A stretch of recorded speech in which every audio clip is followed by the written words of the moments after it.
Marcella, and thank you all for being here today.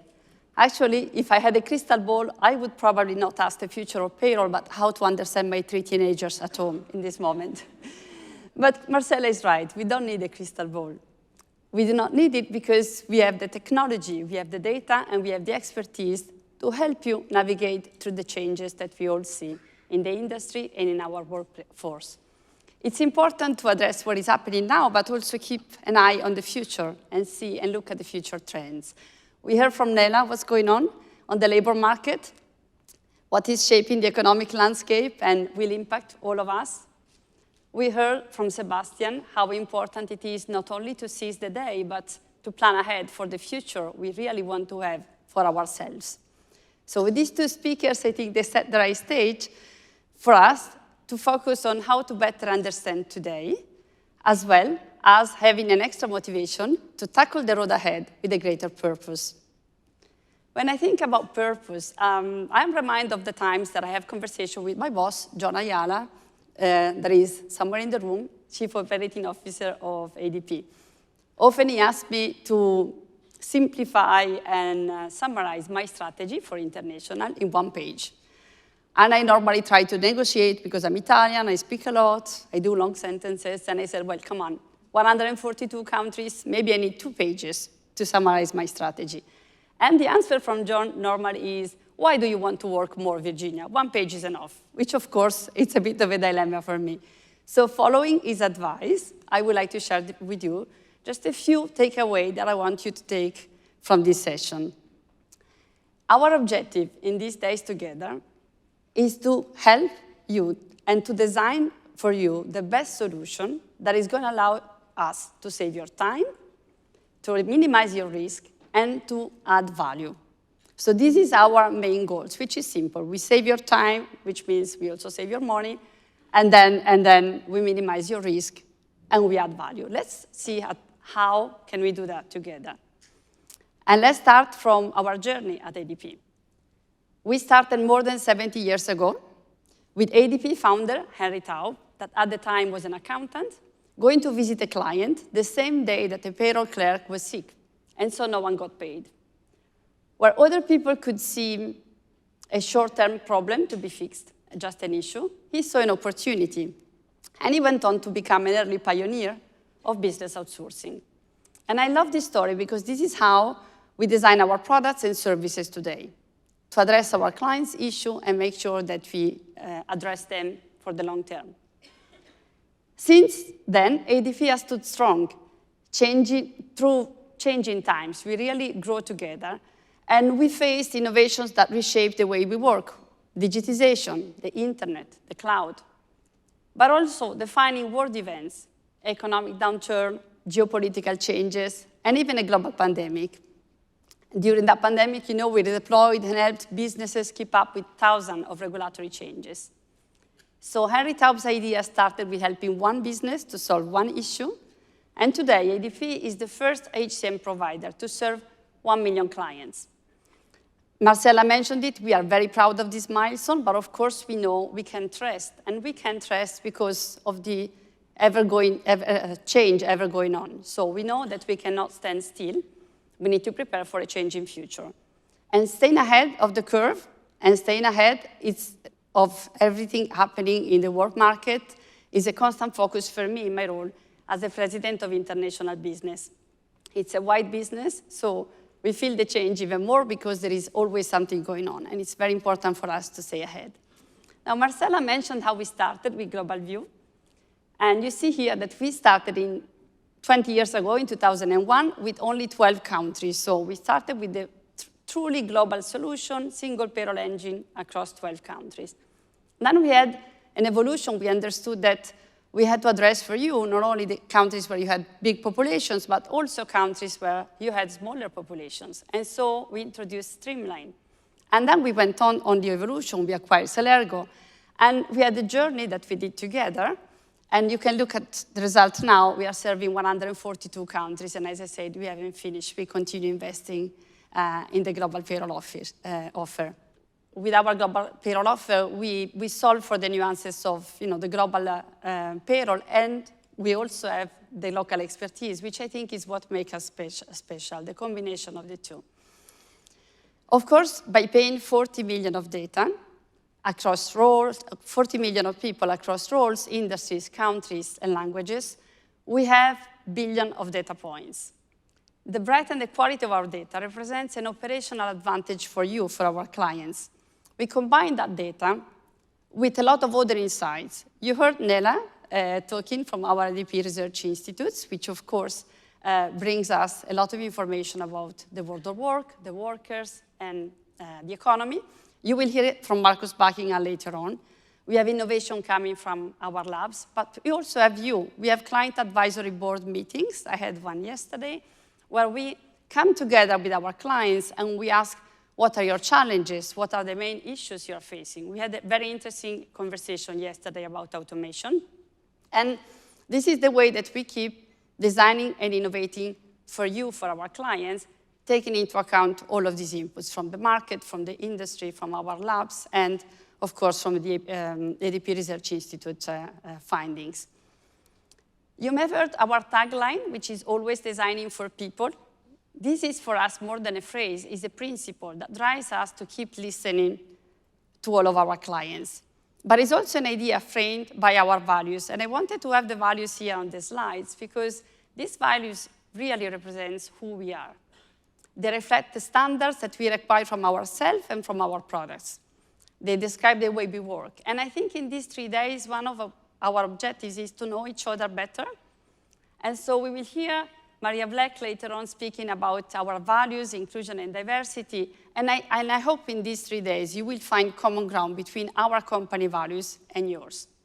I think that's an important point, and it's also a value we are grounded in, a way to attract talents more and more in our companies. And I have more and more conversations with prospects and clients asking me about this. What are the founding value of your company? Not only what is your business vision, what is your global payroll vision, but also what is the culture at ADP. So I thought it would be good to share those with you. Now moving back to global payroll is complex and more complex than ever. Even with our long history, the idea of a truly global payroll is relatively new. In fact, just within the last decade, the Global Payroll Association and the Global Payroll Management Institute were formed. Those are places that, organizations that allow us to have places to discuss around global payroll, to debate, to learn. And I'm pleased to welcome representatives from both organizations. I think we have Eileen and Mel in the public somewhere. I don't see well. Here I see. Thank you for the collaboration and the partnership. I think together we can address the future of global payroll talent and identify ways to stay ahead of the accelerated pace of compliance and regulation. Those are critical issues for all of us. So how all of this ties into your global payroll journey?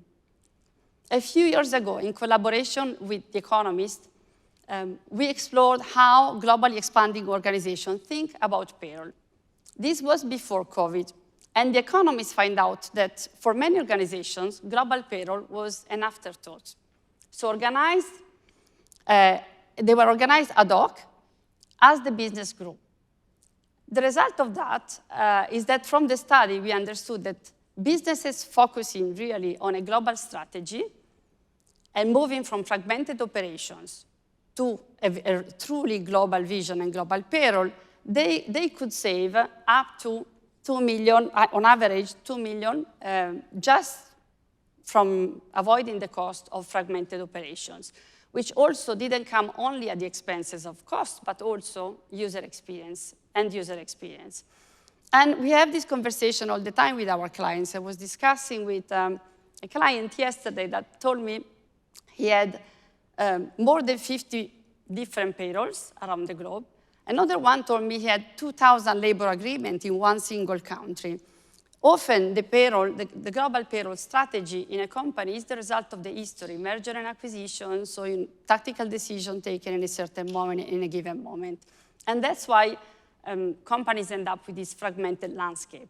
So you can see also here, not only 2.1 million average gain from avoiding the fragmentation, but from the Forrester study, we also saw the 1.8 million of cost that could be avoided by saving compliance issue-related fine. So we said we want to save your time. Of course, we want to save you money as well. And we all know that in this moment, the cost drivers are very important due to the economic landscape we work in. So having a global approach and a structured approach can help us addressing these two issues. And often, the costs of fragmentation are not even visible at corporate level. They are kind of just locally visible and considered part of doing business. So CFO and other key stakeholders are not even aware of all this waste that is going on across the organization. So that study was before COVID. Then COVID came, and we can say global payroll team come to the rescue. I like these slides because it really gives the idea of what was the input for our global payroll teams. When we had to decide which workers were essential workers, the payroll was in the first line. People had to be paid. So it has become truly a mission-critical process for employees, for the employers, and for the government. We saw how the payroll teams managed the furlough, the job support schemes. They helped to manage the economic shock in the early days. And then we saw a bounce back. We saw the Great Resignation. We have a brave new world of flexible work, hire everywhere, work everywhere, with, of course, a lot of tax implication for us, with multi-jurisdiction taxes when people work in a country, but they live in another one. So incredible amount of complexities that came into the payroll landscape with COVID. And I think overall, the industry did an amazing job against these incredible challenges. And we learned some important lessons on the way. There are some key focus items that emerged in the market and in the global payroll space, and I'm going to focus on 4 of them that we find. The first one is, with the increased pace and urgency of transformation, the timeliness and accuracy of the payroll has increased even more. For payroll professionals, this is the job, to make sure that people get paid on time and accurately. The tools, the workflows, the system, everything needs to support the focus while keeping up with continuous local regulation changes. Payroll also has a significance in user experience of the employee. And our research shows that this, that should be a given, keeps being an important area of opportunity. We mentioned the ADP Research Institute, and we have an annual People at Work study. The last one surveyed almost 33,000 workers, as Nela shared before, in 17 countries over the last 3 years. Now, I will share some of the findings, and 20%, more than 20% of people said they are regularly under or overpaid. At the same time, the general confidence in the accuracy of the global payroll as a function has declined after COVID. Our potential of payroll survey of 1,500 global businesses revealed that the confidence around accuracy across the global payroll had fallen. Only 1 in 3 respondents, you see in the slide 33%, reported they are confident that their global payroll is accurate across all the countries that they operate in. That percentage was 50% before the pandemic, so it did drop. Another concern for a high number of respondents is to have clear visibility of when or where mistakes are happening. This makes it difficult for them to rectify issues and address the root causes because they don't know exactly where the problems are. And in fact, another data point, more than 60% of payroll leaders reported receiving too many queries, which increased, of course, the pressure on their teams. Now, clearly, none of those were ADP clients. You see, for us, accuracy and timeliness is very important, so important that we have a commitment in our service agreements built in to make sure that the payroll is delivered accurate and on time. Next focus item, which we discussed also yesterday during the client advisory board meeting, is the need to strengthen the payroll talent pipeline. The increased complexity in regulations, the amount of changes, the spike in workload, has led the decline in payroll talent entering the profession. More than half of our survey respondents say their payroll service has been affected by staff shortages. Again, a few data points to share with you. 40% have lost more than 10% of their team, and almost half of them are struggling to hire replacement. And if we look at the landscape of the education, except for a few countries, there isn't a college entry route or academic standard to enter the payroll profession. The last generation seems to simply fell into payroll and they just stayed in it. I don't know how many of you thought they would work in payroll? Raise your hand. Not many, so it happened, no? And we need to be more intentional about it. We need to make payroll an attractive career for the next generation of talent. And I speak from experience because at ADP, we are the largest employer and for payroll specialists in the world. Just in the last year, I started 18 training academies only across EMEA. Those academies are a cohort of new talents. We typically have 15, 18 people starting at the same time. They go through a process of 8 to 10 weeks training. We train them about payroll, but also about processes about how to service a client. And then we are also focusing on training the managers now and then team leaders that need to receive these new talents. So we need to make sure we really nurture the talent and we train them. And this is necessary as the function of payroll itself becomes more technical. Nela touched on that. The nature of the work is changing. So our payroll specialists are not anymore people focused on manual data entry or manual processes. More and more, there is a bright future for analysts, automation specialists, regulatory experts, process specialists. We need to change the profile of our global payroll specialists. The payroll leaders need to assess their own talent pipeline and prepare to develop their capabilities and to work assisted by some expert in the sector if you cannot do it on your own internally. And I think Nela touched into that, the need to redeploy, upskill, and change the profile of our workers as automation plays a bigger role, digitization is increasing, and the nature of the work is changing. And this is the reason why we are proud to support the Global Payroll Association's initiative, #PayrollIsACareer. I was in London when we launched the initiative, and that car was really awesome and cool to see. You see the car branded with Payroll is a Career. We really need to work to elevate the role of global payroll and attract the next generation of talent. This is a key topic across the market. Next focus item highlights how payroll has to have a seat, and it's a critical voice during HR transformation process. Due to the pace of change, what could work 20 years ago probably doesn't work anymore. And we see more and more companies taking payroll at the very early stage, the payroll conversation at the very early stage of the transformation journey design. It's not anymore the afterthought that we saw with The Economist, but it has a pivotal role.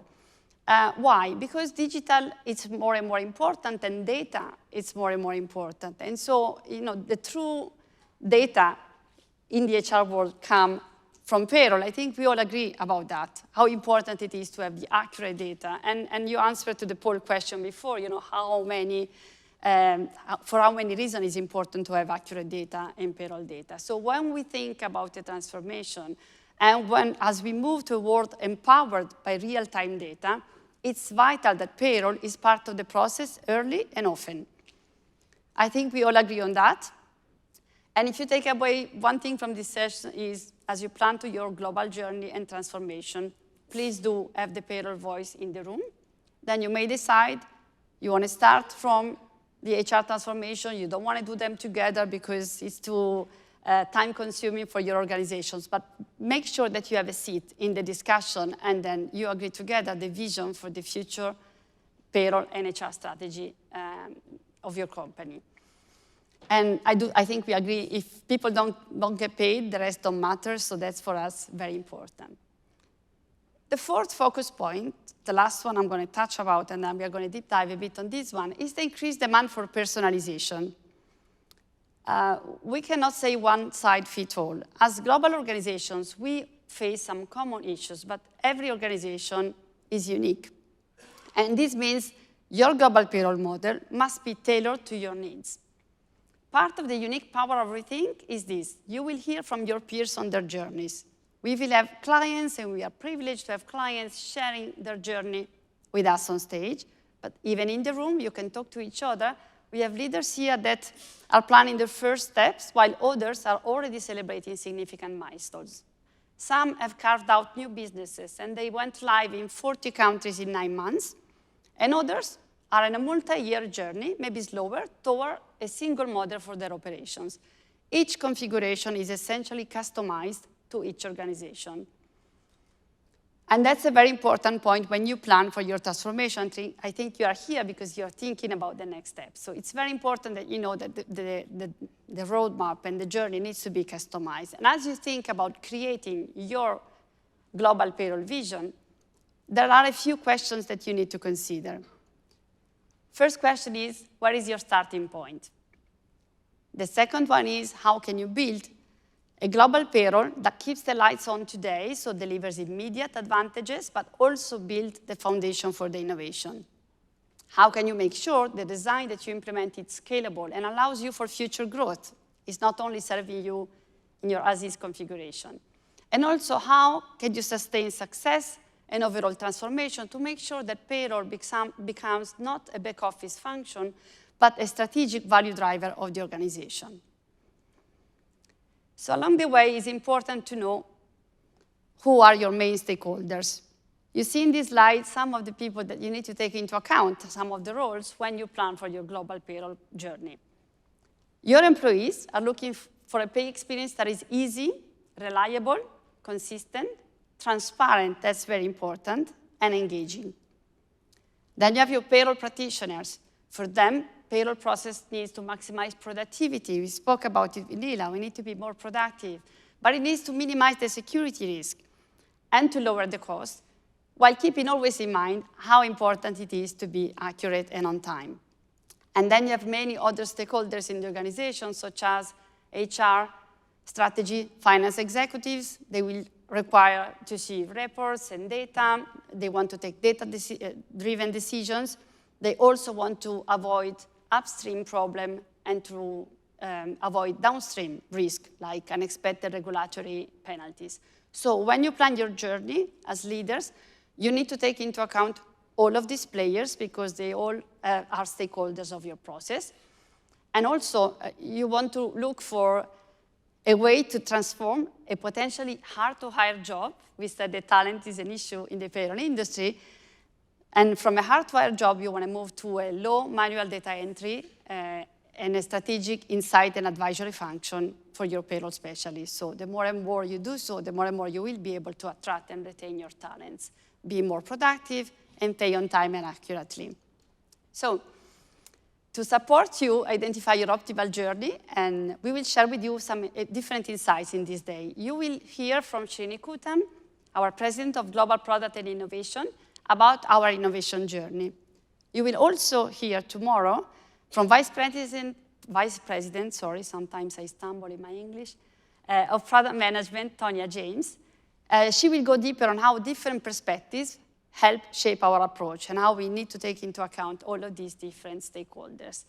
So that's why what I said is ultimately we want to help you identify, design, build, and execute operating models that address your specific needs and the holistic view of all these cross-functional teams. Now let's elaborate a little bit on this one. So we said everyone starts the journey in a unique place. A successful transformation needs to understand exactly what is in scope and how much time, money, and resources are available, and also what are the limiting factors. And these will be different for each and every one of you. Starting point and how much time, money, and resources you want to spend on a transformation.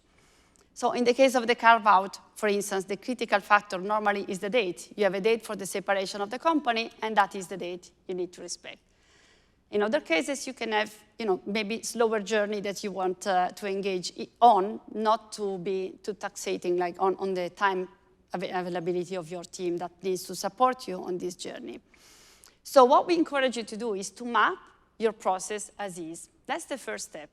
It's an early stage of the process, and it's a great opportunity for you to stop, to look at what you have today, and understand how it works, where are the issues, and so what are the things you want to solve for when moving into a global journey. So beyond simply having a destination in mind, you have to adopt a design thinking approach, which means let's look at the as-is process maps, look for commonalities, what are the point of intervention, and allow the team to make deliberate design choice about the future global payroll solution. We have learned that with many years of experience, and we learned that the most effective design is the shared one. So at ADP, we use software tools to deep dive on the process mining. So we look at the process and we look where do we waste time, where do we need to intervene to improve the process, and what is the optimal design and the solution that will take out the work. This is often a conversation around a process, and this conversation is the one that helps our team to really have a most successful transformation project. I think sometimes you need to spend a bit more time at the beginning to go faster later. So take that time. It's very important to look at starting point and processes. We have the scale, the expertise. We have local payroll partners network in more than 142 countries. So we can go deep with you, not only in assessing your current countries where you're doing business, but even a future evolution if you're thinking to expand in other countries. And I think that's an important conversation that we can help you to have. So it's key, really, to keep in mind what is the evolution of the business. And as I said, that will be different for each one of you. Another important point in a successful transformation and in a successful journey to a global payroll is change management. Change management is key to drive success. You will get pushback. In every transformation, at some point, somebody will come to you and say, Germany is different. We cannot do that. Or, no, that cannot work in France. France is so special. Like, that will happen all the time. You will have people coming back to you, your local team, and say, we cannot do that. You cannot transform.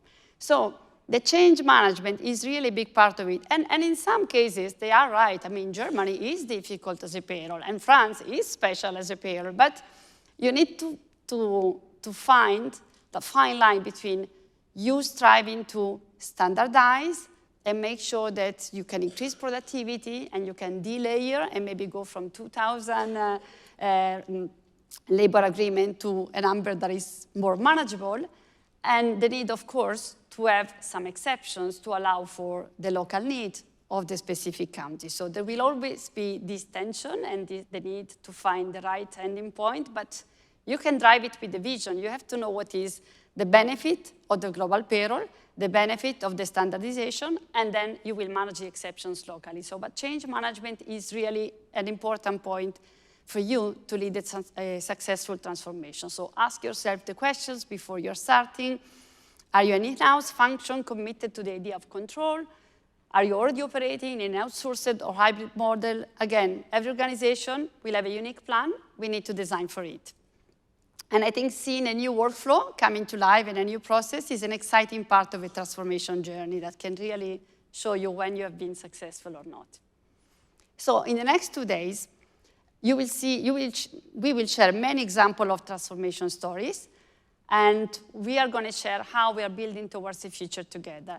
You will hear from several of our leaders, and you can also, I think you've experienced already a bit of everything central about the technology, but the most important is that you take the opportunity to ask us questions, clarify your doubts, and speak with everyone else in the room to understand how to build your own journey. For the one of you that were here today, you will also see that when we speak about global payroll and we are in this journey, we are making a lot of progress. We don't rest on the fact that now we service 142 countries and we have got, we are a leading player, the leading player in the market. We keep investing and we keep sharing with you our progresses. So like in April, in Rethink, not much ago, we announced our Global MyView platform. That is the front end of our global payroll offer, where we now have 2 million users onboarded on this platform. These 2 million users can use our data analytics to our inside dashboard. We are also investing to take time out. We want to save your time, so we invested in self-service tools to reduce service ticket by 50%, which of course can save you a lot of time when you need to interact with us. We also expanded our footprint. We added South Africa just recently. We are looking at another couple of countries. One of those we are adding because of a conversation that happened, I think, with one of you. I won't be a spoiler and name, but it's one of the speakers on stage. So we keep evolving. So as your journey is customized to you, and we keep getting your feedback and your input in hundreds of meetings that we have with clients around the year, we keep investing as well to make sure we can really shape and design solutions that can be the right one for your specific journey.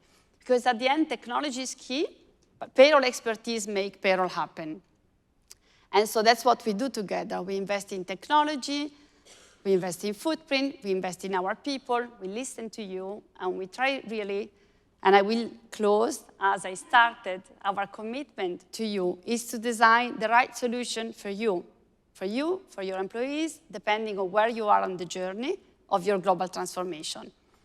And we do that, and when we do that successful, we save you time, we minimize your risk, and we consistently add values to your organizations. Thank you.